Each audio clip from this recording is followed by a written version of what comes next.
Chào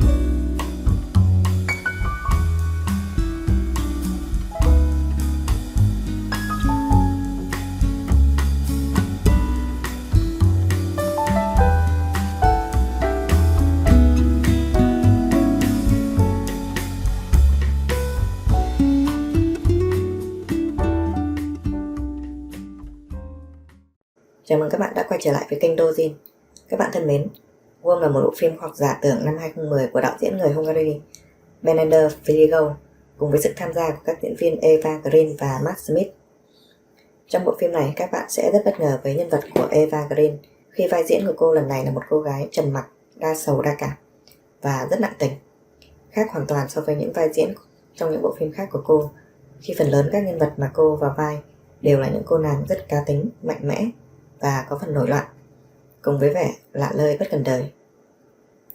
Tuy nhiên có một yếu tố không thể thay đổi, đó chính là những cảnh quay nóng bỏng, điều mà không thể thiếu trong mỗi bộ phim mỗi khi có sự góp mặt của Eva. Và sau đây, như thường lệ, chúng ta hãy cùng xem qua cốt truyện của bộ phim nhé. Nội dung bộ phim kể về một câu chuyện tình buồn của một đôi bạn trẻ Rebecca và Tommy. Họ là bạn thân và đã sớm có cảm tình với nhau từ thời thơ ấu. Tuy nhiên, thời gian chẳng được bao lâu thì họ phải chia ly, khi Rebecca phải đến Nhật Bản sống với mẹ cô ở Tokyo.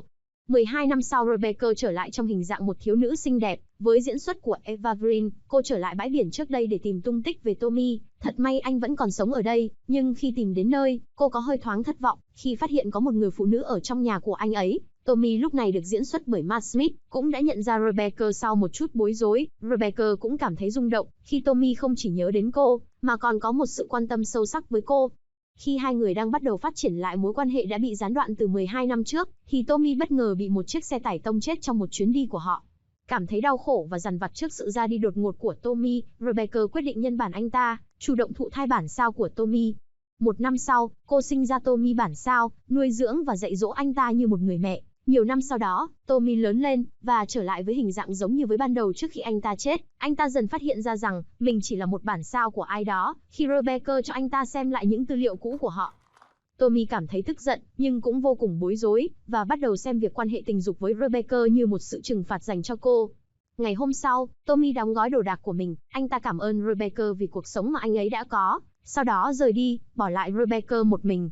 Nhưng thực sự, Rebecca không hề cô đơn. Hình ảnh Rebecca với cái bụng bầu ở đầu phim gợi ý cho một kết thúc rằng cô ấy đã một lần nữa mang thai đứa con của Tommy bản sao.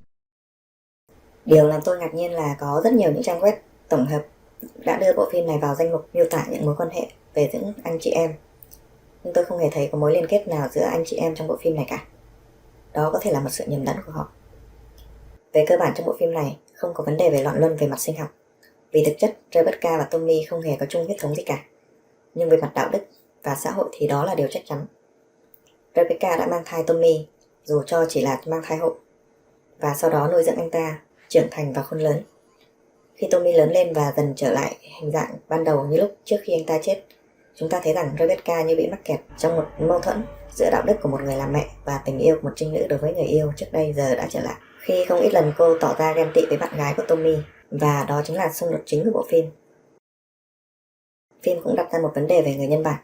Liệu rằng nhân bản một ai đó có phải là cách để đưa họ trở lại với cuộc sống hay không? Với tôi thì câu trả lời là không. Bản sao đó chỉ như một người họ hàng, người thân, hoặc như một người anh chị em sinh đôi của họ. Người nhân bản có thể làm bạn cảm thấy được an ủi phần nào, nhưng cũng có khi lại làm cho bạn cảm thấy sự dằn vặt trong lòng lớn hơn. Chúng ta có thể thấy điều đó trong mắt của mẹ đẻ Tommy khi gặp lại bản sao của con trai tại ngôi nhà trên bãi biển.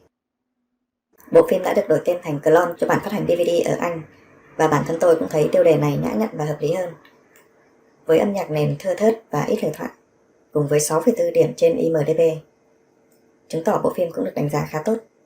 Bộ phim được quay tại một bờ biển rất đẹp nhưng buồn tẻ và u ám. Phần lớn cảnh quay diễn ra tại một ngôi lều hẻo lánh trên bờ biển. Các diễn viên cũng đã thể hiện rất thành công vai diễn của mình. Đặc biệt là các diễn viên đóng vai Tommy và Rebecca hồi nhỏ, trông họ rất ngây thơ, tuyệt đẹp và tinh khiết. Có lẽ bộ phim chỉ muốn miêu tả về một thứ tình yêu bền bỉ, mãnh liệt, và cho chúng ta thấy rằng chúng ta có thể làm những việc mù quáng như thế nào trong tình yêu. Ok, các bạn cảm thấy thế nào về bộ phim này? Hãy cho tôi biết suy nghĩ của các bạn bằng cách comment bên dưới. Cũng đừng quên like, share và đăng ký kênh giúp mình. Xin chào và hẹn gặp lại các bạn trong các video tiếp theo.